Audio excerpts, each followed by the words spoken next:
Kris Aquino, inianunsyo ang pagbabalik sa bansa.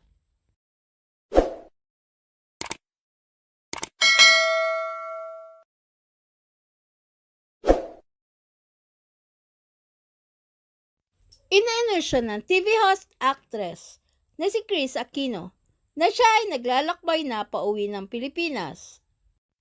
Ayon kay Kris, kasama niya ang anak ni si Bimbi, ilang kaibigan, ilang doktor at nurses. Ayon pa kay Kris, nagdesisyon na siyang umuwi mula sa Amerika dahil kailangan na niyang simulan ang kanyang pangalawang chemotherapy at kailangan umano niya ang emotional support, encouragement at unwavering faith ng mga kapatid at mga pinsan, mga matalik na kaibigan at mga pinagkakatiwalaang mga doctors. Inamin ni Kris na ang kanyang pakikipaglaban para mapabuti ang kalusugan ay nauwi sa pakikipaglaban para maprotektahan ang kanyang mga vital organs. Pinasalamatan ni Kris ang kanyang pamilya at mga kaibigan at mga supporters na laging nakaalalay sa kanya. I choose to be 100% honest. I arrived in the United States with 3 diagnosed autoimmune conditions. A 4th was confirmed in late June of 2022. 1. Autoimmune thyroiditis. 2. Chronic spontaneous urticaria. 3. Churg-Strauss Islas EGPA, a rare complicated form of vasculitis. 4. Systemic sclerosis. And this 2024, I was diagnosed with 5. SLE Islas lupus and 6. Rheumatoid arthritis.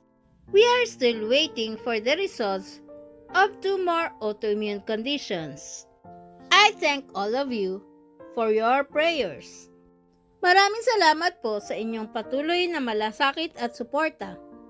The reason I decided to go home is because I need to start my second immunosuppressant infusions in 2 to 3 weeks. It's a gentler term for chemotherapy. Emotionally, I need the encouragement and unwavering faith my sisters and cousins, closest friends, and trusted team of doctors can provide. Sadly, what was the battle to improve my health is now the struggle to protect my vital organs. This is now the fight of my life. There are so many I wish to thank. Our OC friends who became our adoptive family. The at Playful team, my 2 film close friends Dr. Henry and Dr. Titus, and MY Dr. MP, my 3 best friends at Michael Leyva, at Len Alonte, and at Ann Binay.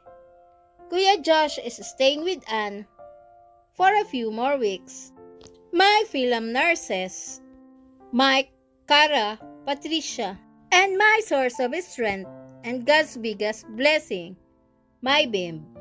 They are flying home with me.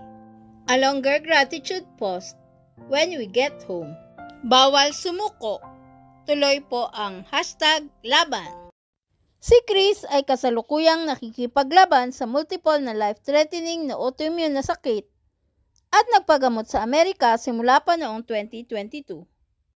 Please subscribe and hit the notification bell para ma-update kayo sa sunod na showbiz news.